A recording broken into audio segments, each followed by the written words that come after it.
What's up, everybody? Welcome to the First Mill podcast. Today, we have a very, very special guest. One of the top promoters in the city of entertainment, the capital entertainment of the world, Las Vegas. We have my good friend, again, top promoter here. A lot of great memories with this man. I wanted to bring him on because I've seen his journey personally, and that's what I want to bring here. I want to bring people that I can personally vouch for and know, seen their journey coming up through their career, through their life. Today we have Walter Cortez. How you doing, Walter? I'm doing pretty good, man. Thanks for having me. This is like truly an honor, being over here. Thanks, man. Yeah, when we first we spoke about the podcast about it maybe a year ago. Yeah, it's been a while. And you were one of the first guests. I have a list even on my phone of the top 10 people, and you were right there, brother. You were right there, man. Because I've seen the come up, I've seen the growth, and being part of such a big organization that you are part of, I'm sure you're creating a big impact with it. And not only myself, but people around me have also seen the growth. So bringing you on has been like one of the first things I wanted to do. I know you've been like... I appreciate that. It's been hard getting you on because I know you're super busy. I know you're traveling, but thank you so much. You know how a schedule is, yeah. And I appreciate you making the time, man. I really do. No, thank you. We come out here and we want to accommodate you guys because your time is valuable to us, and I understand that completely. So again, thank you from our team, from everyone at the First Mill. And yeah, let's get started, man. Yeah, absolutely. So Walter, tell us about your background, what you come from, and what you currently do right now. Yeah, sure. No, absolutely. I was born in Peru, Lima, Peru. My whole family's from there, mom and dad's side. I started coming here to America since I was like very little, like at 7 years old, because my dad's side of the family, a lot of his his family, they're from California as well. And that's how I started like coming here to America little by little. I used to just come see him, visit him, have like that, connection with my dad every year. Like vacation time for me back there was like, let me go visit my dad and spend time in America. And after the first time, I told my mom, I was like, hey, listen, I don't want to go back. I want to stay there. Yeah. She's like, nah, you're too little. You gotta stay. So you would go back and forth. Yeah, every year, man. Every year. Like during the summer, you would. Correct. And then school year's a little bit different in Peru. It's like March through December. So for me, vacation time was like January through like beginning of March. And I always come here, spend like 2-3 months. Spend time with him, with my grandparents from my dad's side, family from my dad's side, and that was fun because it's different, Yeah. As I said, I was raised by my mom, my mom's side of the family, my grandparents, stepdad, it's a whole different world. Like it's different because they're more like kind of like not serious, but they're more like traditional, like religious, old school. And then I come see my dad's side of the family, and they're like more like outgoing, party people, like wild and crazy. Yeah. So it was a good balance. That's what I mean? Yeah. And then little by little that happened. I came in, and as soon as I finished high school back there in Peru, I decided to come here. Moving with my dad. My mom was trying to hold me back because I don't want you to leave. Yeah, that's how moms are. Yes, who it is. But I was like, hey, no, mom was like, it's my future now. Yes. Like I'm a teenager. Like I want to do what I would do. Yeah. And I was like, I'll go to college there in America, and then I'll be with my dad, and then we'll see how it goes. Yeah. And that's how I ended up like coming here. And funny thing is like as soon as I decided to move, my dad had already moved from California to Vegas. He was already here for like a couple of years. Okay. Yeah. So I think he moved here 2001. Or something like that. Okay, and then I ended up moving here like 2004, like at the beginning of 2004. Right after you graduated high school. Correct. Okay, so most of your education was done in Peru. Yeah. Right, all of it, all the way through like kinder. I don't know how it is. Over there, but through exactly. Through all through high school. Funny thing, even though like you graduating high school over there, like for me it was like at the end of 16 because my birthday was in February. So like I moved here at the beginning of February as soon as I turned 17. And the thing about starting college here is it's a little bit different because you still need some credits that, of course, classes we don't get. So I kind of had to do one more year. High school. Yeah, high school. Just to catch up on those classes and then straight up to college. But did you go to college? Yeah, you went to college here too. Okay, so going back to kind of your childhood, how was it coming up? I know you grew up a lot with your mom on that side, but traveling, you felt like you found balance on both sides. Yeah, right? I did. I mean, honestly, since I was little, I loved traveling. My mom would always travel for work too. Since she was younger, she got her own businesses. She got a travel agency. She got like different businesses. Wow. Whatsoever. Yeah, I'm so proud of my mom, man. Like for being a single mother, yes. like that's one of the person that I always like looked up to, because like since I was little, she showed me how work she worked for us. Yes, how hard she worked. Exactly. Yeah. And then she would always travel for business, having a travel agency, and then me being like the oldest child, she'll like take me here and there, different places, and I was like, oh, this is dope, you know. Loved it. Yeah, and that's why since I was little, I started traveling. The first year I came here when I was 7.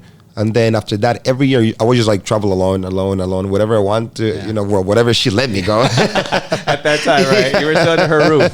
Okay, yeah, exactly. So a lot of traveling at that age. You got used to. How long is the flight? Curious. Direct flight, it's about 6.5 hours. It's not bad. Yeah, it's not bad. Yeah. Okay, that's cool. So you guys would come here every summer, spend time with your dad over here.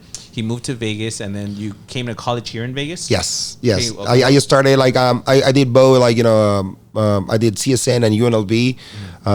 Funny thing, it's like I used my whole college career was biochemistry, pre-med, but I ended up, on the promotion side. It's so funny how it works. I know a lot of people that think, oh, I want to be a doctor. I think on the last podcast I said that I wanted to be a doctor at some point. Look where I ended up. Totally, completely freaking path that we're on. But that's cool, man. So you came here.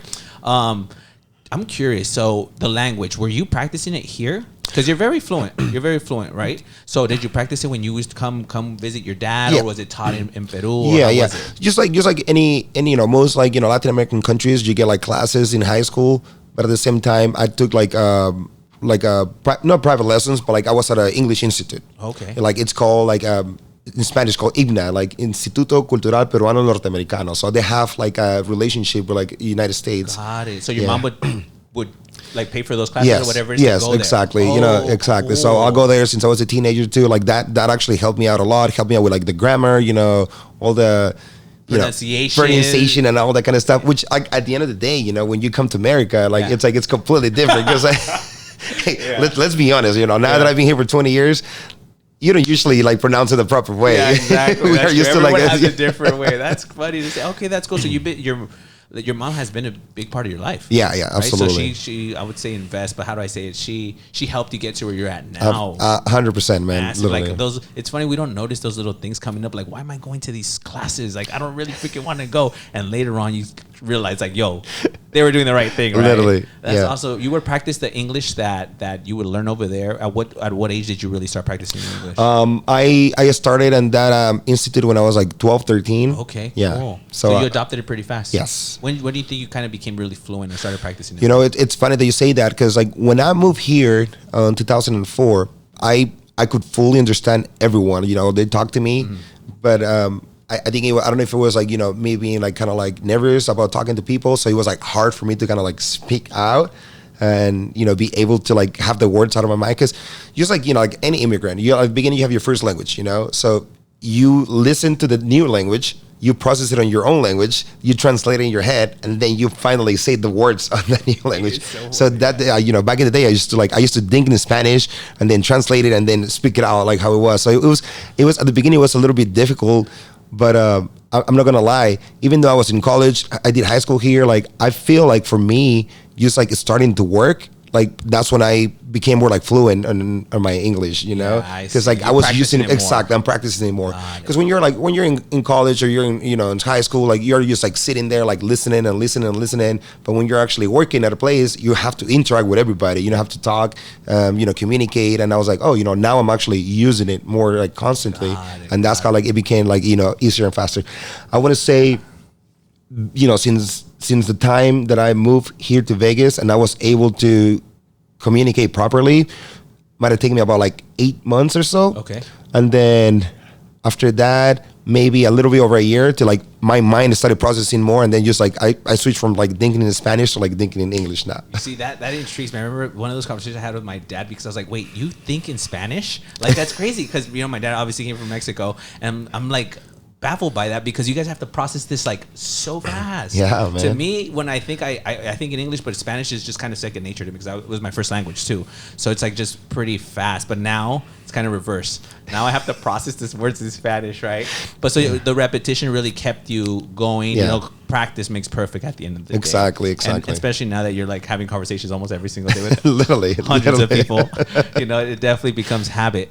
Okay, so that's awesome, man. And going into college, you were already practicing the language here as well. Yeah, okay, absolutely. So you were trying to major in biochemistry, you said? Yes, biochemistry. Okay. And well, when did you decide, you know what, this ain't for me? You know, it's funny that you say that, because I was on my last year pretty much before I graduated, and I was like, you know, this is because I used to, you know, do both, like, you know, college and work full time at the same time too, and it will get intense. You know, it's a lot of work. Believe me, trying to go like pre-med with a biochemistry major, it's pretty stressful. Yes. So during, you know, having all these like chemistry classes, you know, physics, biology, like all these labs, like I was like, you know what, like let me take a semester off, let me take a break, and then that just like changed a little bit, you know. I just started like working in different things, and little that you know, I'm like, man, I don't know if I want to go back and do that. Kind of like my mentality changed, because the thing about me, since I was little, the only thing I had in mind back in the day when I was little was like, oh, I want to be a doctor. I have some relatives that are into medicine. I have friends that are into medicine. So was it instilled in you then? It wasn't still like, this is what I'm gonna be. Yeah, exactly. But then, you know, in my mentality, I didn't just want it to be like a general medicine doctor. My goal was to go for a heart surgeon, something specific. Exactly. Yeah, okay. And like being honest, like, you know, like going through the whole like medical career and then trying to be a heart surgeon, it's like a long way. Like most of the heart surgeons are not even like 40, they're 40, 50 years old. So I was like, you know, after that, and I was still like, you know, in my early 20s, I was like, oh man, I'm like, that's going to be a long career. I don't know if I want to do that anymore. So that's why I kind of like started like changing a little bit. No, it definitely is. I have a few doctor friends, and some of them are just barely graduating, and they're like 34, 35, you know? So they're like barely there, and they're gonna have to start practicing now, right? So they're students like at 30. So I know the career is very, very long. Is that after that when you got into the promotion business, or was there jobs between that? There was jobs in between. You know, you just like any I want to say the most like, you know, Latino you know, immigrants, when you come from a different country, if your family is based here, you usually work for your family. You know, my dad had his own business, and I started working for my dad. But then what kind of business was it? My dad had a janitorial business, like a cleaning business, you know. And then, you know, as I said, you know, especially for the language, my dad has like still till this day like broken English, you know, his Spanglish. So he would always like try to rely on me and like help him out and everything. Translate, same. And then at the same time, you know, I will do like all like the business side with the calls, like contracts and all that kind of stuff. But at the same time, I will work for him, like, you know, dude, I like cleaning everything, offices, buildings, like, you know, houses, whatever it was, you know, bars, and I did that for a year. And then I was like, Dad, you know, I was like, dude, I was like, this is a lot, but I want to do my own thing. And then I kind of started like doing something different. My first job ever, actually besides him, was working fast food. I worked fast food, like literally I was driving in a drive-thru, getting like some food at Jack in the Box, and then I saw a sign that says hiring. And you applied. I was like, you know what? I was like, hey, like, can I get an application? Like, I'm just getting like a cheeseburger. And then like the lady goes like, yeah, come around, I got you. We're like, hiring. She literally goes like, you speak English, I got you. Can you start Monday? I was like, oh, sure. Yeah, so, you know, after that, I think I did like a year and a half in fast food, and then I moved into retail. I started like, I was just like walking around the mall. So a store sign saying like, oh, Armani opening here. And then I was like, oh shit. I was like, dude, I know the brand. Like I would love to work for that brand. I went to a store at Caesars, like applied. They go like, oh, you got to apply it online. This is all here in Vegas, right? Yeah, all here in Vegas, man. All here in Vegas. So they go like, I was like, oh yeah, sure. You know, like I went and got my interview. I'm you know, I want to say thankfully I'm always been like sociable, talking to people. And then they were like, you know what? We'll like you. Like we're going to get you. And then they started like as a sales associate. A year later, I became a manager. And then since then, that was my first career path. Yeah. I did high-end retail for 10 years. I worked at Armani, Gucci, opened the first Givenchy store in the United States with my team. Yeah, man, that was amazing. It was amazing. Awesome. Yeah, all through retail. So you climbed the retail ladder. You guys were opening up stores here and everything, managing. That's managing people as well, right? Yeah, absolutely, absolutely. Right? Like Gucci store, like starting at Armani. It got a point because like Armani was a little bit more like a younger crowd. And it got to a point that sometimes you have like about like 100 sales associates, you know? Oh, wow. Yeah, and I ended up being like assistant manager there. And then, dude, you know, handling kids, you know, like I'm also young too, you know? I was like, you know, my mid-20s, early 20s, and I'm like, dude, I'm hanging out with all these like high school or college kids, some high school kids, like, and then like, dude, sometimes it's stressful because like, you know, like they're kids. I'm young too, You're and just I'm like getting out of life into life. So you were managing them at this point, and it got super stressful. Yeah, it got super stressful. I started moving up, you know, like, you know, a little like Taguchi was like, you know, less people. Then Givenchy was a smaller team, but it was like more higher volume. So that actually, you know, helped out a lot too. Nice. And that's one of the things that kind of like led into the promotion side for me. How's that? Well, it's because like when I work at Armani, I had like this one of the sales associates who became actually one of my really like, you know, close friends at the time. He was doing all these like 18 and over events back in the day, and I'm telling you about 15 years ago or like 16 clubs years or ago. just like parties? Yeah, parties, Okay, yeah. And then they actually, before I met them, like they used to run the first 18 and over club on the Strip back in the day when the Riviera was open. It was like the only, the only 18 and over club on the Strip. Nobody even knew about like, you know, those type of things. But yeah, I saw him like doing the promotions things. Like he threw so many events, and I was like, yo, like, you know, like this is looks fun. Like, you know, let me get into it. And then he's like, yeah, dude, I'll show you around. And then that's how everything started. You know, dude, we literally started with all the you know, like the house parties, you know, the college parties, all those little events, you know, underground events, backyards, warehouses, dude, like literally warehouses. Were you guys passing out flyers and everything too back in the day, right? We used to like you know, print so many flyers, handle it on everywhere. Bro, we did it all, man. Did it all.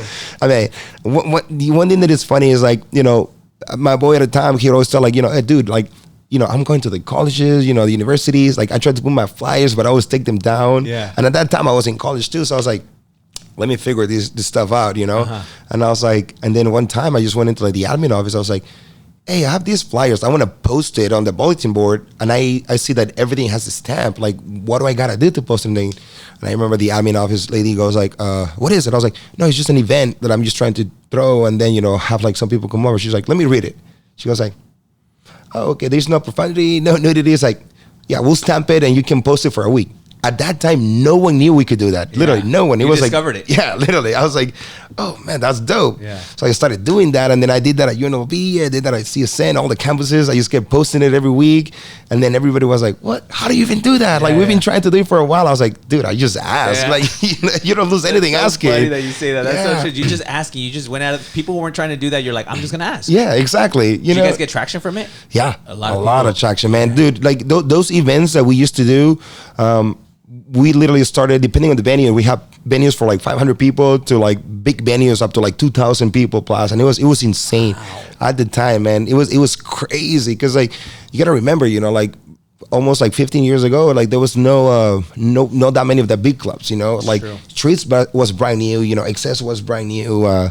Pure at the time was just like one of the big ones. So you only have like counted clubs. So it was limited. It was limited, and it was hard to get in back in the day too. Yeah. So I come from that scene too, throwing out flyer parties and everything. Did everything have permits and everything, or were you guys just doing it kind of as it went? As it went, bro. Exactly. But it's literally you know, we were figuring it out as you it guys were went. getting better, right? Exactly, and then we were partnering up with like, you know, with banquet hallways and with like restaurants, all these different type of venues. So we would have to hire security now. Exactly. We literally were in charge of everything. We would hire like the security, the cashiers, like, you know, the promotion team, like everyone. Yes. So you know how it is. And then just, you know, it's starting from like literally from the bottom all the way to like, you know, what was one of like the top things. Wow. So you guys were doing all these events. You guys were cashing in. I remember those days. Yeah, it's all cash money too.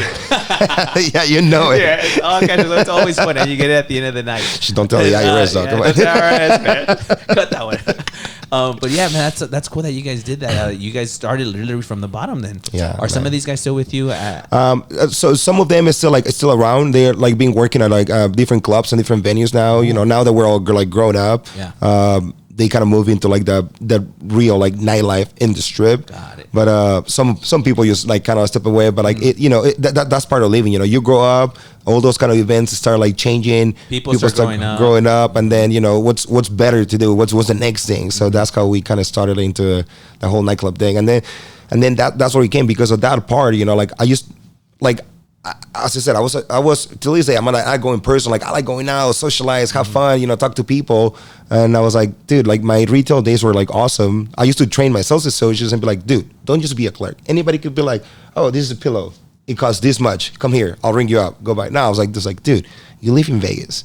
Like, the best places in town. Like, just find out like if they're here like on vacation, they're here on business or whatnot, or or family time. You suggest them what's the best places to eat, what are the best clubs to go, what are the best shows in town. Try to be like, technically that's what a host it is. Yeah, that's that's what a host does. And then like host them. Be like a small little concierge. You be that point of contact, because like if they ever come back to Vegas, or even if they're back home and they'll call you like hey Ralph, bro, can you help me out with this, or can you suggest me this? It's like, dude, yeah, I got you. Let me connect you with someone that'll take care of you. Like, I was like, and then they will remember you, and they'll just always keep coming to you. Exactly. And that's how I kept training. Like, every company that I went on retail, I literally trained all the sales associates to do that, because I was like, be more than just a clerk, because anyone can be a clerk. Love that, man. That's awesome. And let me pause that a little bit, because that is a business lesson right there. You're building relationships. If you learn the skill that Walter talks about, it's about building rapport. It's about building a relationship with people. And this is almost every podcast I say the exact same thing. Business is about service to people. The better service you give, the more money you're going to make. So if you give good service and you put yourself, like how you position yourself as an expert in Las Vegas, people are going to come to you. They're going to look for you. They're always going to look for you because you gave them that value that no one else was able to give them. So this is a perfect example of the business lesson. You started getting these relationships with people, right? You started getting these, I'm sure sometimes you met people that you didn't even know were, let's say, they didn't show that they were as wealthy as they were. You get good clients, right? Absolutely, man. And you treat everyone the same, because you never know, right? So let's talk about that. Your transition from there, because I'm sure you knew a lot of people while you were doing these parties, while you worked at retail, and somehow I'm guessing they transitioned over to the nightlife industry. What was the first club that you worked at? I since day one, when it came to like straight up working for a club itself, I started at Wynn since day one. So I've been there. Yeah. Wow. I've been there 8 years now since I left retail. Yeah. You love that company. I love that company, man. As I said, I've worked retail for 10 years, and then my thing was like, because of throwing the parties and events, I used to go out all the time. Monday through Sunday, I was out. Yeah. And back in the day, Access was open Friday through Monday. Yeah. So literally half of my week, or most of my week, was like I was leaving at Access. Yeah. After work. You were just there. Yep, right then and there. I see. It was crazy. So you're already going regardless. Yeah. I'm like, I was lucky that I was able to make my own schedule. So like weekdays, I'll work in the mornings. Yeah. And then weekends, I'll have like the swing or like, closing shift. That way, just after I get off of work, I'll just go and party and have fun. Yeah, exactly. All right. So you did that for a while, all through your 20s. Like all of us, man. Literally. It was, yeah. And that's how I ended up meeting so many people there. That was my first club ever. Were you already recommending people to absolutely. Yeah. Right from the retail before you even. Correct. Because like I said, when the retail comes in, all these clients, and then I will like, teach like the sales associates to like, suggest people to go out. Every time that they like somebody wanted to go out, they'd be like, oh, talk to Walter, my manager. Like, he's connected. Like, he got you. And I'm like, I will send business to all these other clubs, man. Yeah, I built, some good relationships with like, promoters and hosts from like all over the town at the time. And that's, like, I'll take care of them, giving them all these clients. They'll take care of me if I wanted to go and have fun and parties. So that, you guys both won. You guys both won. I'll take care of me at the club, or I'll give you some business. And that's pretty much what, promoting and hosting is, the more people you take care of, the more people they'll take care of you at the same time. Exactly. That's business. I love that, man. And when did you decide, I'm going to go fully into the Wynn, the Wynn organization? Did you start off as a promoter directly? No, it's straight up as a host. So what's the difference between a host and a promoter? Yeah, it's so I think Vegas is like the only city that has a difference. Okay. Because in other states, like everyone, it's like just it's a promoter. Promoter does it all, right? Yes. You run the events, you bring the clients, you bring the people, you bring the GN. Exactly. And then Vegas is just a little bit kind of like more like structured. It's structured. And then, you have the promotion side, which is more about, bringing the filler crowd, like the GA crowd. You have your like ticket sales, you have your like guest list, you have to bring all that kind of crowd too. And then the hosts are more into like the VIP services side. So you have to like bring like the clientele for the tables, you have to like do all these like sales goals that you have for like every night. You have to meet all the requirements, we have meetings, we have all that kind of stuff. So that is, it's a little bit different. So you would most people, obviously, you already had experience. You already had the clientele. You've been doing it. You've proven yourself. That's why you got in the opportunity. You earned your spot to that. But most people, if they want to start, they're going to start off at the promoter level and rise from there. Correct. So build their clientele. Exactly. That's a really smart structure. Yeah, as I said, I got lucky because, like working retail, I had already built like a client book, and I was already sending business. So they remembered you. Yeah, exactly. And then I like the main reason like why I got into that business was because like working retail, it got to the point to me that it was just like so stressful, having these meetings with corporate, being in charge of a whole team, being in charge of a store, having meetings nonstop, doing reports daily. And I was like, man, I like, let me try to do it a little different. I got into a more like an office position for like retail. This company hired me as a retail director. To me at the time, I mean, like I was used to being at the stores, talking to people, socializing. But like when I got up to that level, I was at an office like for 12 hours a day, 6 days a week. I was going from my office to like the marketing director's office to the president's office. Yeah. And my day just consisted from going from, one room to another room to another room. Like, and I was like, man, this is not for me. Like, I need to interact with people. Yes. Like, I cannot. You can't be in a freaking office all day. Yeah, I was like, I can. I did it for like almost 3 months. Okay. Man, I got like 10 years. Bro, no, literally, like, I couldn't because as I said, I did like the other thing I did for 10 years, and I'm like, dude, I thought this was gonna be better, which it was great. Yeah. But I was like, I told the owner, I was like, dude, I'm so sorry. Like, I don't think this is for me.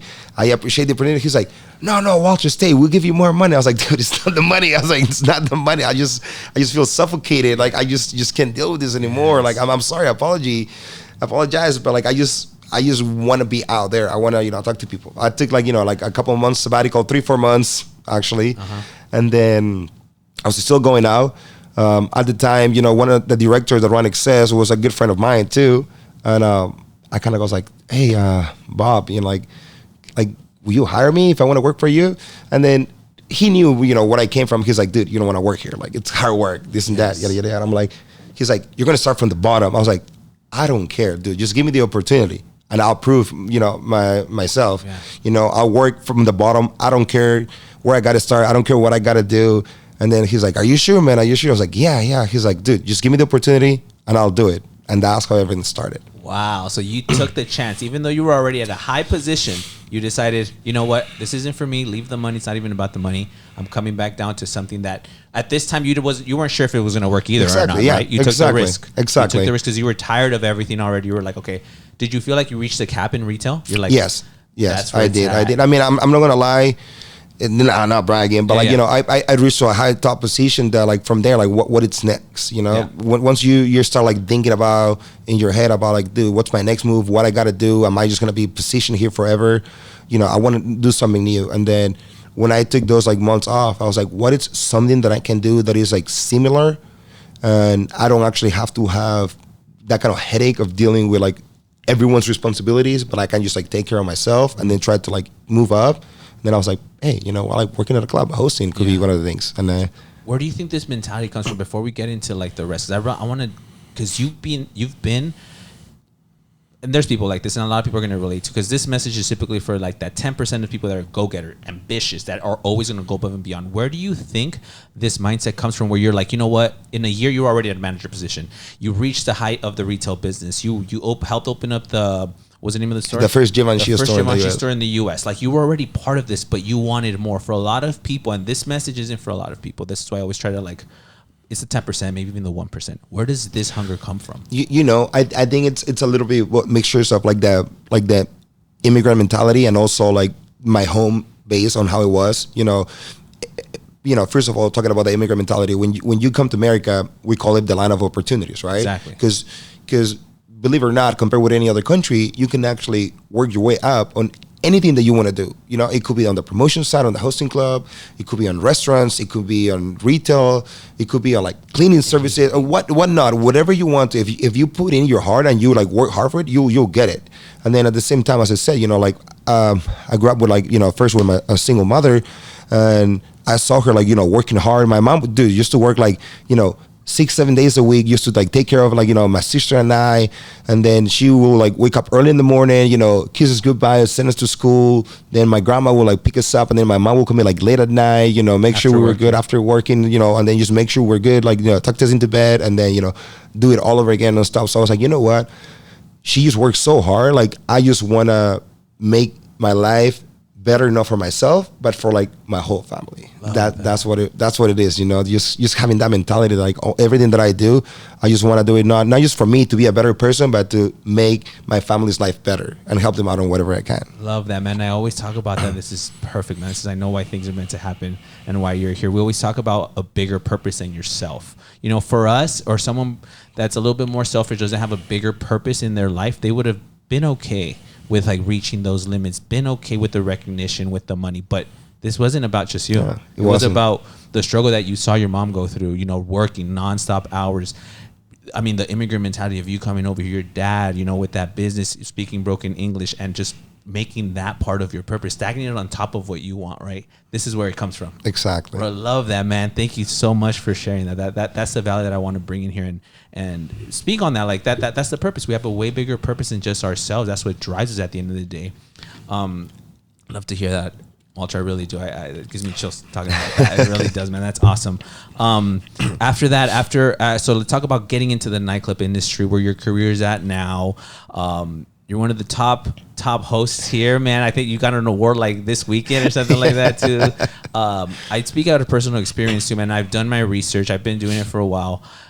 Let's talk about that. Let's talk about how coming up through working with probably the biggest entertainment company right now, clubs in the world. I would say it's probably the best club in the world, right? Are you guys recognizing that right now? Yeah, we're one of like the top ones in the world right now. Like top three, if that, top two, one. I mean, honestly, if you look at it, the Wynn Nightlife company, and the clubs overall, they've been open now for like about 15 years now. And when it comes to being successful, it's literally one of the most, if not the most successful company that is being in Vegas or like nationwide. As of now, like there's a lot of clubs that are being open for like many years, and then clubs that come and go, but like the Wynn is still like one of like number ones, top ones, like nonstop consistency. I mean, and that's hard, it's very hard. And I think it's all too, not just because like the club itself, which is an amazing, beautiful like club and venues that we have there, but like the team that we have behind it, everybody strives to be better. And give the best customer service, give the best for their clients, and that's what people comes back everywhere. You guys have a good culture there as far as like a team member culture. Do you guys have like values that you guys like stand for? Yes, we do. Okay. As a company, we have our like core values. There's like 5 core values that everybody follows throughout the company. Everybody in the team that we work with is pretty much like like family. We're so close. We all work together. In different businesses or like or companies, like a lot of people have like different cliques, different groups here and there. But like at the end of the day, we help each other, we support each other, and then we try to make each other better. Awesome, and that's exactly why I think that company is very successful, because of the values that you guys stand for. I'm sure they vet everyone carefully, and you guys have go-getters like yourself. Like, you guys set the standard. Now these guys got to set it too. They have to be up there with you. If you're growing, they're going to want to grow. So let's talk about that. Let's talk about your come up in that when you started off as a VIP host right away. Yeah. From the bottom, all it started going up. Yeah, and and like so on our company, there are like different levels. You always start like a junior host, and then there are like 5 levels: junior host, senior host, customer development, and directors, of course. And then when you go that. Literally, you're a junior host. You start like at the bottom of the barrel. You're the ones like pre-setting, like bringing the podiums, making sure for like all like like the managers or the podium hosts being ready for opening shifts. I think that's necessary though. Yeah. They have to pay their dues, right? We have to. Yeah, literally. Yeah. Everybody has to start that way. There? You started there too? Yeah, of course. I did it. I was like, I don't care starting from the bottom of the barrel. Like I want to start from the beginning so I can be able to show what I'm capable of. Dude, we used to bring buckets of waters to make sure like everybody was ready, put it in ice, bring like summertime like the fans like outside, so like everything like putting like the signs out around the hotel, like those are little things. What's funny, that those are little things that us as guests don't notice, but we're very thankful for, dude, because it gets hot out there sometimes. Dude, man, it's crazy. So those are the little things that the junior host does, right? So you started doing that, right? How long did it take you to get to the next level after that? After that, I was lucky enough because of my sales, I moved into like the next position within like 6 months, and I was like, I was even surprised. So I was like, hey, this is awesome, and we just kept like going and going. At the time when I started Wynn August 2016. Okay. And at that time, for hosts that we had about like 80 to 90 hosts completely. The team was split up at the time. It wasn't still like just Wynn Nightlife. It was Excess Nightclub and Encore Beach Club, right? So we will trade business, like, the Excess host will trade business with like the Encore Beach Club host, and then, help each other. But it wasn't just one team. And then after, like, the other clubs opened up, kind of like the team shrunk. Some people left. Some people tried to like go to the newer clubs, which, it happens. You see all these like new openings, new opportunities. You follow your heart. You follow your desires, and I'm all for that. Do that. But at the same time, when I saw like half of the team pretty much leave, I was like, hey, that's better for me. Now let me put in more work and show what I'm capable of. There you go. Because once a position opens up, that means there's an opportunity. Exactly, and that's exactly how I did. And then as I said, I just wanted the opportunity. I wanted to put in the work. I was going to put in the sales. There's no job too small or too big for me. I will step up to like the big roles that I have to, or if I have to go down to like pick up a little trash from the ground, I'll do it. Like there's no job too small or big for me. I'll just show what I'm capable of, and then I'll contribute on as much as I can. Yeah, and as long as I think you have good managers that are able to notice that, or even sometimes if they don't notice, you don't need to do it to get noticed, right? I think that's a lot of things that I want a lot of people to do. You don't do it to get noticed. You do it because it's the right thing. Exactly. You do it because it's just the right thing. Pick up the little trash. Yeah. Do this, do that. Like it's just part of being a human, being a rat. You know what you got to do. Yeah, and exactly, and that's pretty much what I've done, and I put in the work, because like I don't do it just to get the recognition. I do it because like it comes from me. Like I like doing those things. I like staying busy. I like being productive. I like going the extra mile, going an extra step, just because like I wanna help everyone, You think that sets you apart? Always going the extra step that sets you apart, definitely, right? You Absolutely. Always want to go the extra step. You see a lot of people not do it. Yeah, you see that everywhere, man. You see that everywhere. There are people that get complacent. There are people that they tell like, hey, listen, this is what you got to do up to this line, and then you're good to go. And then some people that's like, okay, I'm only required to do this. Bye, I'm done. But I'm like, dude, there's like so much opportunity out there, like potential literally, opportunity, so much, literally, that like it kind of like, I'm 37 years old now, so when I see all these like younger kids, being kind of like, oh yeah, no, I'm just supposed to do this line right over here. I was like, no, come on, man. I'm like, I know you can do better. Yes. I know you can do more. Yes. It's like, come on. Exactly, man. And I strive to tell that to my team too. It's always about going the extra mile, not because. Okay, so let's say we're in managerial positions, right? I'm owner of a company. It's not that I'm trying to get more money from you. How a lot of people tend to want to say it, right? More money. Oh, they're just working. They're just trying to outwork us. No, it's just someone's going to notice. Yeah. Someone's going to notice, and they give you the proper opportunity whenever you need to. And you're practicing discipline, I think, at that time. Yeah, absolutely. You're practicing doing shit that you don't want to do. Doing stuff that isn't required of you, but you do it anyways. And it's like you're depositing these little discipline coins into your bank account, and they're going to pay out eventually. Yep. Someone's going to notice one day, those little things. So you were doing things that you weren't supposed to get ahead. Yep. Because you knew at the end of the day you trusted that you would. So now in the position that you're in, tell us about where you're at right now. Obviously, all our position, it's all about sales. It always comes to like the amount of sales that we do, the duties that we do, the network that we build. I think I'm thankful, where I'm at, not only for like, the sales that I have, but the network that I've built. We are technically like we're like a small personal concierge. When we have like clients or friends or anyone that comes to town, we not only focus on the nightclubs or the day clubs, we focus on anything they need, hotel reservations, restaurant reservations, transportations, nowadays, you see lately, like if people wants to like do private charters, we've been doing that too. That's awesome. I mean, so it's just like how much you just expand and all that kind of stuff. Like the more that you actually take care of people, they just rely on you instead of, going to like, hey, I'm going to go to John for, like one thing, and to Matt for another thing, and to Ryan for another thing. Now they only depend on, Ralph is the guy to go for everything that you need. And that's one of the things like, that involves in that part. Also, pushing the team to, being better at all times, holding our team like accountable, that's important. Exactly, providing as a team, like good customer service. If there are like any problems or challenges that comes up, like talk it out, come up with solutions. Like that's more, even though I'm still used, on my own for my duties. At the same time, on the position that I have, we have to be like leaders and set examples for like the younger guys. It's your responsibility. Exactly. Now. It's your responsibility. Exactly. And we have to guide them to to be always like like team players, be part of the team, and how to make like the team better at all times. Yeah. Okay. So that's it's a leadership role, correct? It's a leadership role that we have. Okay, awesome. So you have a lot of new promoters you see coming in and out, new hosts coming in and out every single year, I bet. Yeah. Right? And in the position you're in right now, it requires a lot of leadership that you feel you're ready for. Yeah, absolutely. Okay. Absolutely. Awesome, man. And so right now, talk about your recognitions, your accomplishments, because you've talked about the journey and how the struggle is, and I like putting this in perspective. You showed and you talked about doing the extra stuff. It's not like you were given this. It's not.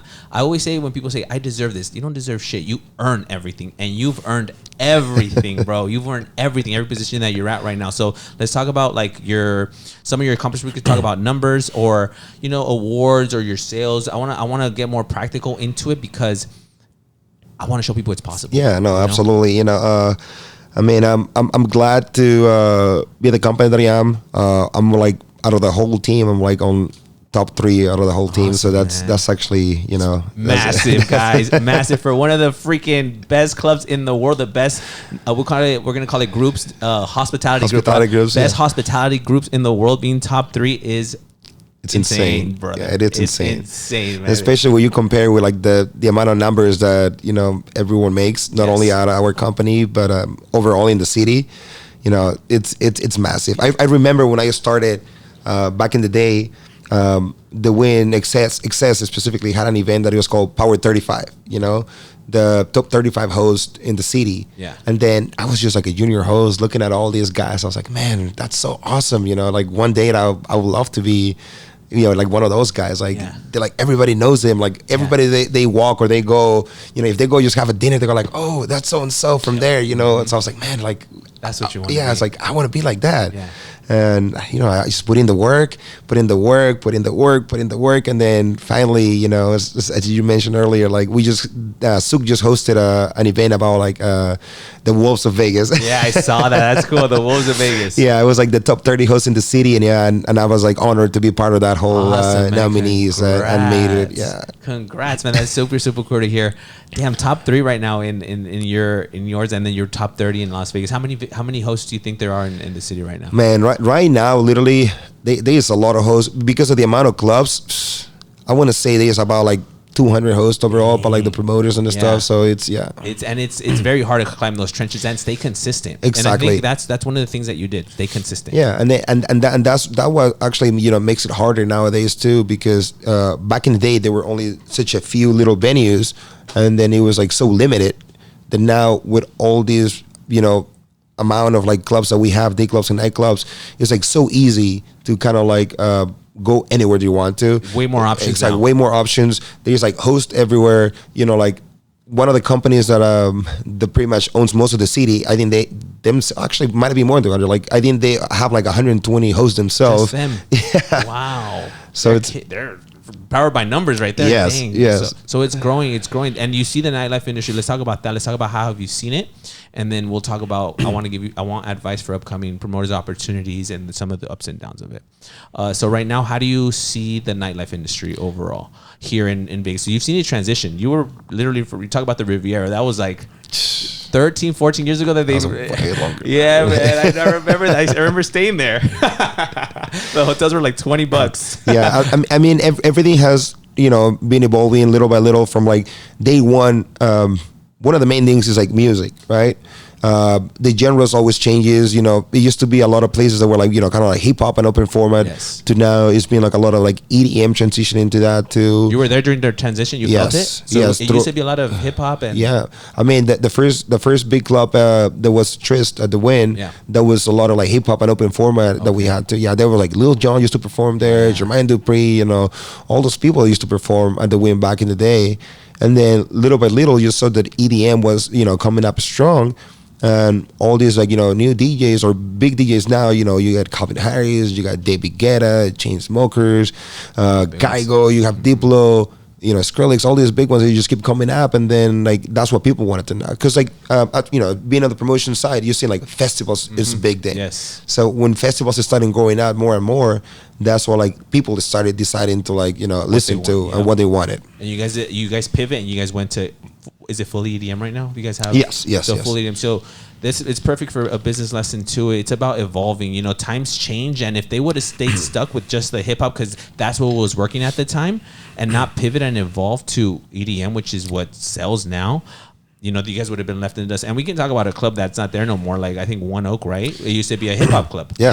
Jet, One Oak, all those. They didn't evolve. They didn't pivot at the perfect time. Maybe they saw opportunity, but they saw what was working for them. They thought it was a market for it. It didn't happen, and they're not there no more. Yeah. There's way more EDM clubs now than yeah, I mean, if you actually look at the whole strip, most of the clubs are like EDM. There's like only 2 that cater to like straight up like hip hop or R&B. But mainly everything is like EDM at the moment. Got it. Because it is what says. There's a whole science, and I'm sure you come to the Nightlife convention show here. It gets good. They break down. They have expos on why EDM is definitely more of a spending crowd. Yeah. They'll spend more. They'll have more fun. And honestly, it is because I was in that business. They spend more money. Exactly. They spend more money because they're not dancing all the time. I always say that. Yeah, but there's a science to this. Exactly. Go ahead. No, sorry. Yeah. And at the end of the day, that's what companies, like look at. They look at numbers. They want to. You can have a great party. You can have like 5,000 people Everyone in there. Has fun. But if they're not spending money, you're like crowd busy, but you're not like profitable. Yeah, which is what's important. And exactly, and that's what we need. Every company has to focus on and try to make sure they bring the talent. They can bring those those big spenders. For that. It is a nightlife business. It is a business or big spenders. We can talk about higher ticket sales, like how much you're going to pay for seeing Marshmello right there, right in front of you, right? So you're going to pay a good amount of money to see Marshmello there, or whatever DJs that are there. So it is more of a spending crowd. It is a business, and there's a whole science to it, man. I think I'm not sure if the Wynn has it. I'm sure they do, but each table's positioned at a certain place. Like pinpoint. There's a bar there, so everywhere you turn, you're going to spend money. Like I've seen the science behind how even casinos are set up to where everyone is always spending money. It's just an easier way to be spending money, right? So it's a science. I'm sure you know it, right? The whole science behind it. So now that you've reached those heights right now, what are some goals that you have right now that you like really for this year? Like what are some goals that you got going on? No, obviously, it's always like building the network. It's one of the things that is always going to be consistent and like keep it going. One of the things that I always say, like I love this industry. I love what I do. I'm not gonna be just like happy being where I'm at right now. I want to keep moving up. We have people in my position have a really close relationship with the executives too. So we partner up to talk business and keep moving up and make not the team better, but like not only the team better, but like the whole company overall, being more involved into what can benefit the company, more, dealing more with like the artists and kind of stuff. Okay, yeah. Cool. So that's where you're headed. That's awesome, man. And what are some of the, some advice that you would give someone right now, like younger promoters right now? One of the things that I've always said this to every single like new and upcoming guy, don't be crushed by the hard work that it involves, because a lot of people, they start and they see how hard it is. I was like, just keep motivated, keep your head up, put in the work, keep pushing for the best, because the beginning is always the hardest part. But once you're past like the crunch time where you're putting the hard work, it gets easier. Once you like keep like building your network, once you keep like being known out there, you have to go out all the time. You have to talk to people all the time. You literally have to I always tell them, like, if you're going to a restaurant, say hi to the waiter, say hi to the waitress, the hostess at the restaurant. If you go to a store, say hi to them, tell them who you are, what do you do, invite them out, whatever it is, just like meet as many people as you can. So that way that, little by little, that's going to be people that is going to be taking care of you, because those are the people that will be referring business to you. Exactly. The more people that the more business that you will get, the more people that you will help, the more people that will remember you, and that's just how it is. Like, you just got to be consistent on what you do.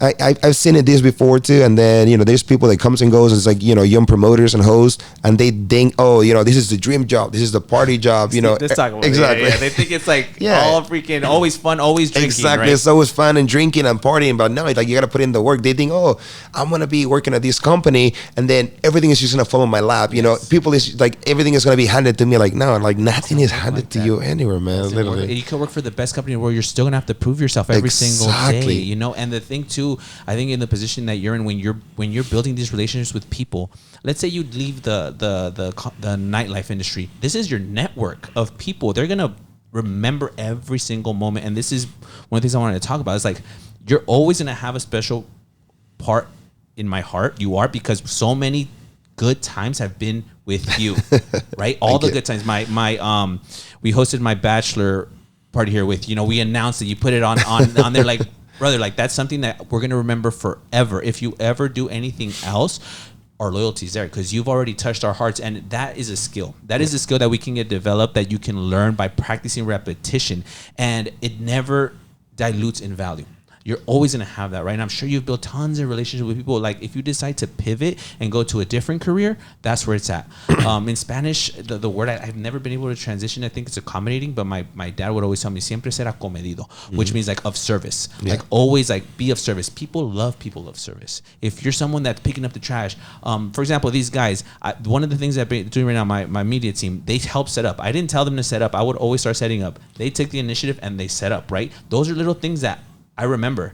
Now I want them always part of my team. Exactly what you did, like pick up the little trash, go the little extra mile, that people that are of value will notice, man. So that's really good advice that you're giving to the younger promoters or whatever, because this could go out for entrepreneurs too. Yeah, absolutely. Talk to everybody. To everybody. Build your network. Your network right now, you've met. Talk about people you've met, man. What you got? You don't need to name names, but I know. I've seen you, man. I've seen you're traveling, and I know it's because of your hard work that you built these relationships. You know, I'm thankful to that, man, because, like, you know, I obviously, you know, I met people, you know, from like all ends, yeah, you know, from celebrities to athletes to, you know, big like singers, performers, and business owners. You know, I met like the top tier athletes that get paid millions to the actual people who actually signs their paychecks. you know, and then all the way down to, like, you know, like the college kids that stay for a whole year to come up and then, you know, spend a night or a weekend in Vegas. So it's like you meet people from like different ends in the world, and it's a blessing, because at the end of the day, man, like, it's what we do is to make sure every single person that comes here have a great time. You know, they come here for a reason, and we're here to create memories. And you know, and then just talking about network, like that's also one of the purposes of this business. You know, you meet so many people from different ends, and, you know, not just me, but other people that you meet. A lot of people, you know, stop the hosting just to go work for some other company or one of their clients, or they start, you know, partnering to open a business with their clients too, and that's the beauty of this business, this job. You know, it just opens so many doors that's you know, we always, like, you know, look forward to. I have like exactly. I've had opportunities with a lot of my clients. You know, I'm thankful for that. They have given me like business advices that I follow, and then we've been successful, you know, partnering up with like all different people. So we just gotta keep doing awesome, that. Man. That's so cool to hear that. I'm sure you always get opportunities, because obviously you're like, well, person, you've developed that skill. I always want to say that it's a skill. Yeah, sometimes you're born with it naturally, sometimes, but it is a skill you can develop by repetition. Yes, you know, so anyone can learn it. I like to say, like, any position that we see like people succeed in, we can replicate it. Absolutely. We just need to learn the skill. Exactly. You know, some people are maybe born with a little bit extra of charisma, a little bit extra, I don't know, friendliness because of their past or how they grew up. But that's the skill you can learn. You know, and it's a valuable skill, extremely valuable skill, man. Through all this journey, everything you've been through, ups and downs, you've met DJs, you've partied, you've seen the best parties in the world, you've traveled, private jets, everything, brother. I know it's really cool to see all of that. It really is. But I know at the end of the day, you had a support system. You had people there that were supporting you. Who are some of the people that were there for you since day one? Because I know the nightlife industry. I know there's good times. I know there's bad times. I know there's ups and downs just in life. Who's someone or a group of people that have been? Yeah, no, I literally, starting with my family, my family are my biggest fans, to be honest. We have a family chat that we always talk about it. Like they see me how hard I work day and night, and they're literally always there for me too. They support me day and night, in and out, on everything that I do. And so they're my biggest fan. Sometimes when we get these like little recognitions that we do here and there, like the top 30, or there was an event that it was they call it like the graduation party. They were giving like either masters or bachelors or doctorates on Nightlife, and I remember getting like one of the doctorates for Nightlife, and my mom was like, "Oh my gosh, my son, this and that." I was like, "Listen, Mom," was like, "It's not a real doctorate," but she's like, "No, it doesn't matter." I'm so proud of you. But she's always been there for me, and then starting with Nightlife. Too, from day one, there's a couple people that are always like, I follow it as an example. One of my really good friends of mine, Sergio Rossetti. He works for a suit company. Before he was there, he was at Wynn Nightlife, at Access too. And then every time that I saw him, dude, like I saw how hard this guy worked, how much he strive. And when I started, he little by little took me under his wing and then showed me the ropes too. And that's someone that I always look up to. And I was like, man, one day I want to be like this guy. And now we work hand in hand together, and how everything goes. So he's a mentor of yours, you would say? Yeah, he's one of I want to say he's like a good mentor that I looked up to. And there's so many people that throughout this whole career in the nightlife that I've seen, that I've talked to. I try to learn from them. Try to learn how they do on the networks, because a lot of different hosts that have been there doing this for a long time, they focus on different things. There was one of the top hosts, pretty much now is doing a whole different thing nowadays. But his name is Kalani, and this guy, man, it was well connected when it comes to restaurants, not only in Vegas, not only in the U.S., but worldwide. Wow. These man used to travel, and then he was always good into restaurant business, and then his network when it comes to restaurants was so big that I remember one night I was talking to him at Access. We were by the Cabana Bar outside having a conversation, and the vice president at the time was in London. So he calls him in the middle of the night, and he goes hey, Kalani, I want to go to this restaurant. Can you help me out? He was like, yeah, I got you. Let me call the owner. I'm like just like that. I'm like, man, this just blew my mind how connected this guy is. He's here in Vegas, and then somebody just calls him from across the globe. Yeah. And then he's like, yeah, let me call the owner. I got you. I was like, so that's one of the things, that I literally pushed myself right after pandemic, when we all came back. One of my goals was I need to meet as many restaurant people, or as much restaurant people as I can, and I will go. First of all, I'm a foodie. I love it. So you don't mind going to these restaurants. You recommend it. Exactly.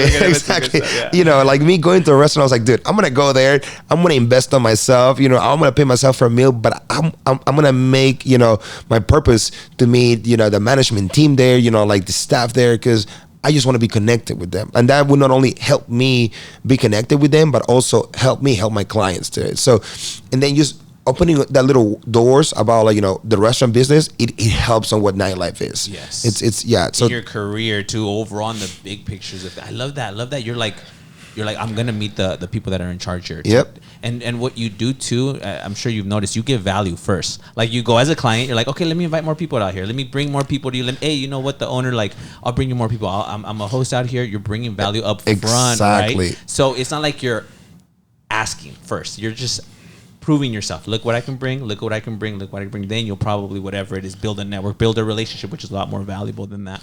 That's awesome, man. So mentors are definitely some people that we should have in our lives. Would you agree? Yeah, right? 100%. And you look up to them because Exactly. that's kind of, it sets you a goal that you're gonna hit. I want to be like this guy. Yeah. I want what he wants. You know what's funny? I go back to what you said. When you first started and you saw the top 35. That's so cool, man, because it resonates with me. Yeah, man, I remember looking at all these clubs, and I always wanted to be a partner in these clubs because I wanted to be like that. I wanted to be like that. Good friends of mine that ran clubs, Andres Avila, Brian. Yeah, of course. So they were the ones too. They were my mentors. They were the people I wanted to be like because they were running the clubs. They had the partnerships. It's always good to have someone that is doing what you want to do. I don't want to say better because I don't think they see it that way. It's more like, well, I'm just a little bit more experienced right now than you are. So it's always good to have mentors like that. Are you a faithful person? Yeah. You believe in God? Yeah. Okay. You mind talking about it a little bit? No, go for it. So do you feel, so we, in our podcast, we talk about the 4 F bombs: faith, family, fitness, and finance, right? So we've covered finance, family. We'll talk about a little bit about fitness, and then faith. So faith, what's kind of your realm that you're in? So because you say you were traditional. Correct. So growing up on with my mom's side of the family, they're like extremely religious. Literally, they're like they're like Christian. They part of the family. They're super religious. You grew up Christian? Yeah. So I grew up Christian. I'm gonna be honest. I'm not too close to religion overall, but like overall, because of like a whole religious family, I always been in that environment. That. No, but yeah, I understand it. I understand because you grew up like that, right? You grew up probably going to church how many times a week? My family will always go to church every week till this day. They go Wednesdays and Sundays. Pretty sure right now they are going to church. I'm not gonna lie. Like I'm not like the church type. I believe if you want something, you have to go for it. If you want to be thankful for something, be thankful.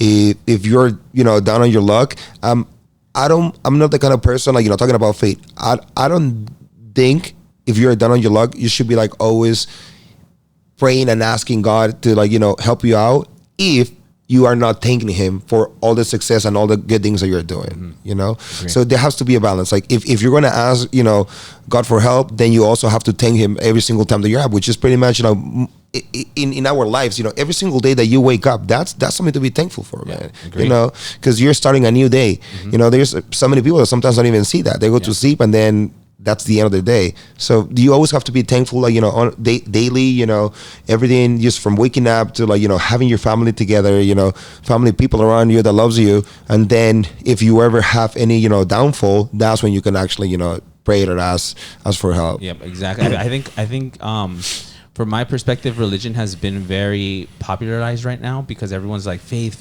God. But God's going to give you challenges in different ways and give you experiences in different ways. It doesn't necessarily, I think when you ask for things for God, I don't think you're supposed to ask for what you want. Ask for the experiences to give you what you want. Yeah. I always pray for strength because it's tough out there, Guidance. Give me guidance.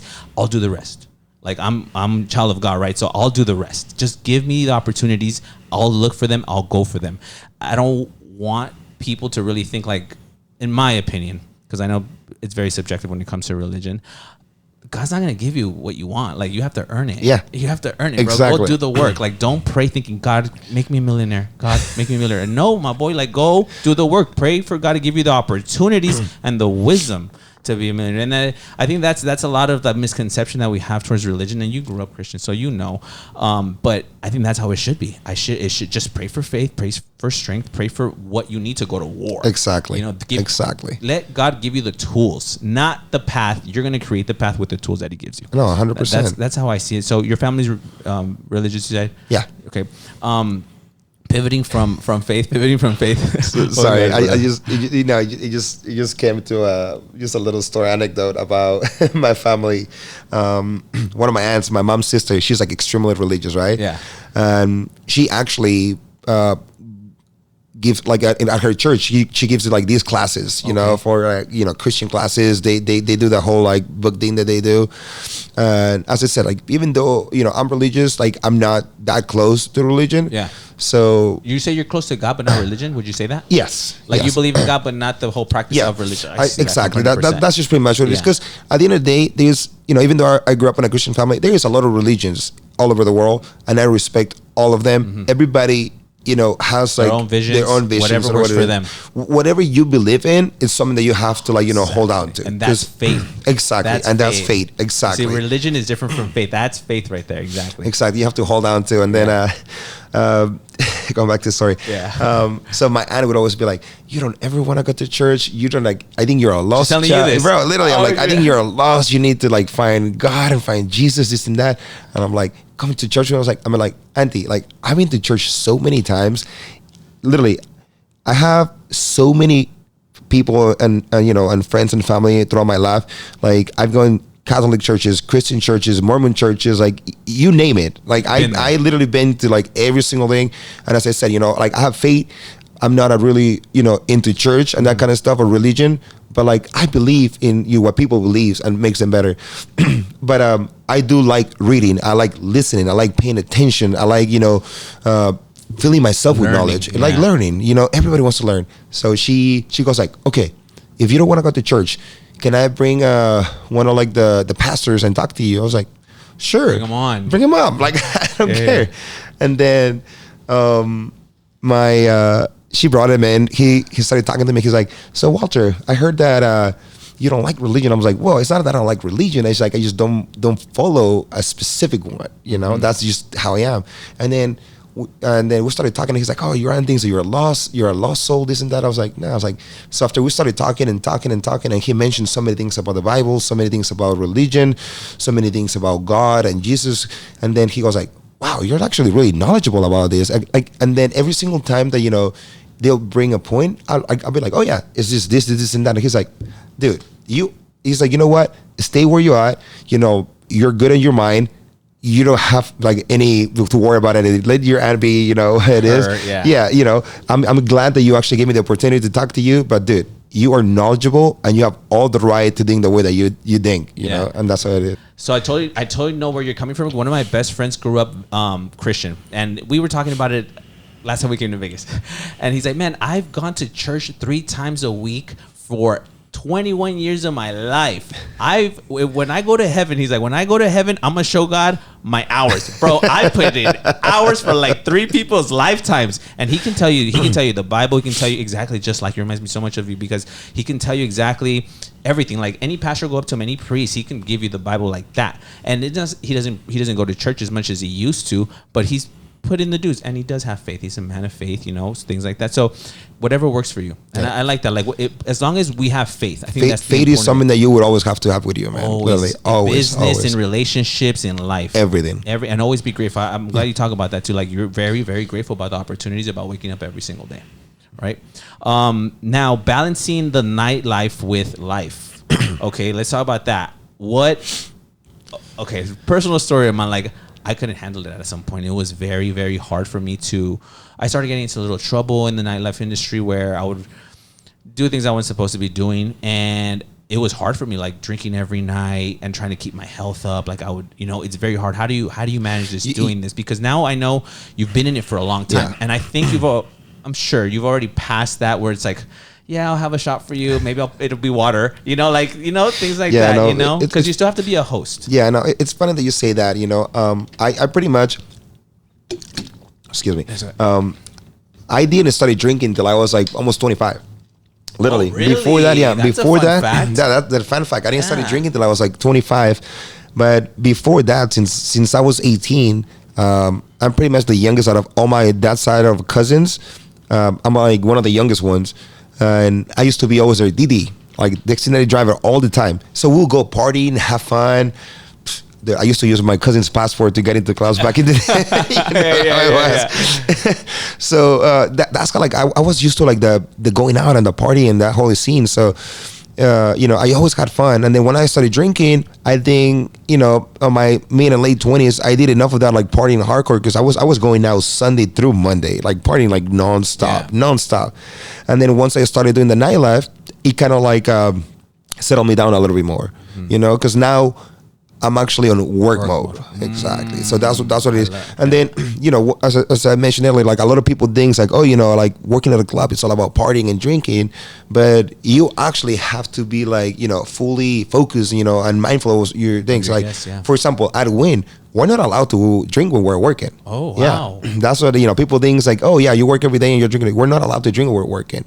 So, we have our shifts, we have to make sure like, the club is being sad, the clients are being like assisted and helped, and whatnot. But we cannot drink while working. Once you're done with work, then you can, go and take care of your clients, have some drinks, as long as you're like off the clock, pretty much. We're all solid, but like off the clock. Yeah. But you have to be off to start drinking. In other companies, they kind of have like more freedom, but like I'm glad that, you know, at the Wynn we're a little bit, as I said earlier, you know, we're more structured. Yeah. So we, you know, and then we're held accountable for this too, and that's, you know, one of the things too. And yeah, you know, from time to time, I'm not gonna lie, you know, like we like having a little more fun than expected, but it's always about the balance, man. It's always about the balance. You know, doing this for so many years, I want to say it goes in like seasons, just like the, you know, like normal, like, you know, weather seasons. There are like some, you know, some months that like I want to be hanging out and partying with my friends or with my clients, you're, you know, having like a drink seasons, here and there. Right? Mm-hmm. Yeah, and then it goes to a point that you're like overdo it, and you're like, dude, I'm not gonna drink for the next 4 or 5 months. I'm still gonna be there. I'm the kind of person that I can still go out, party, have fun without drinking. Mm-hmm.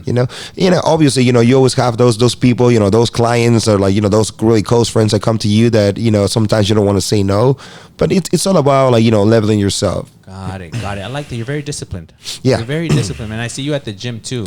Very often. How many times are you hitting the gym right now? About like 5-6 days a week. I have to. Yeah. And that's also another thing. I mean, with this life, you know, we work so many hours throughout the day and night.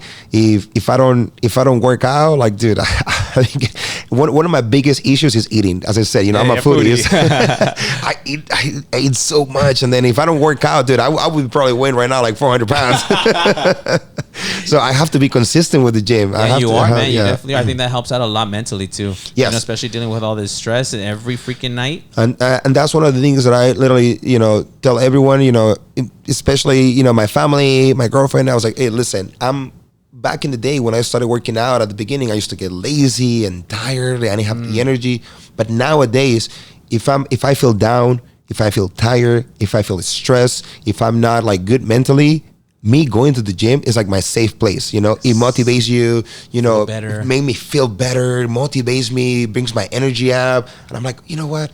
Yeah, I need to keep doing this. And that's kind of like my safe place right now, you know. Definitely going through that. Yeah, man, I like that because I see your posts. I keep doing it, man. Keep doing it because it does motivate me. Yeah. Like I follow certain people. Honestly, I mute a lot of people, but like I have you there and I always click on your stories because you're there. One, you're servicing people. I love that, man. I love that. The fact that like people are always making memories with you. You have really good clients. You share their stories. And then you're at the gym. It's like, yeah, I'm partying, but hey, the next story, I'm hitting the gym. What's up? You know, which is really good, man. And it just shows that you live in that lifestyle where most people, and I'll say it, like it's a rock star lifestyle. It is. It's a rock star lifestyle, but you also know how to balance it. You know how to balance it. You see everything. And I don't know if I can put this on YouTube. You guys tell me at the end, but like you see drugs, you see drinks, you see all distractions, women, you know, everything. So that is like super disciplined, man. You have to be super disciplined because if not, it'll eat you alive. Yeah. That lifestyle will eat you alive. And it's, I like that you're very disciplined because to be successful in that, I would say it's one of the hardest to be disciplined in. No, absolutely. And I'm going to say like, I'm no saint, but like I'm lucky that I have no vices, you know. Yeah. My biggest vice is eating food, and when I party, like, you know, when I party, I drink. Yeah. But I'm thankful that I'm not into like any drugs or you know, abuse like substances because in this industry it's so easy to fall into those things, man. Literally, I've known people, you know, who has literally lost families, careers, you know, jobs, you know, and whatnot, just like, you know, for addictions. And it's hard, man. It's hard because you have so many people that are so close to you and you see it and you want to help them out. And sometimes, you know, they don't want to be helped, you know. That's the hard part. You can't help somebody that doesn't want to be helped. And as much as you love them, and it's so easy, especially in this industry. Like you see it like nothing, brother. You see it like nothing. So you're perfect for this industry because of the discipline. I mean, for any industry at all, man, because I think that is a big contributor to your success. Big. You know, I've never seen you drunk, honestly. And I mean, you've seen me a bunch of times. Not a bunch, just a few. I think I learned how to hide it pretty well, doesn't it? Yeah, man. Yeah, man, Walter, thank you so much. Walter, lastly, to close it up, man, what are some of your goals now for let's say the next 5 years? I know right now you talked about restaurants, and I like that you're getting into exactly. That. So, you know, my goal in the next 5 years, you know, is like not only keep moving up on what I'm doing, but keep increasing my business. Besides work, I also have my own businesses too as well too. I'm into like all those kind of like real estate, not realtor, but real estate investments. Nice. And that's what I want to keep doing. I want to keep growing more. Have more properties, keep moving on that too.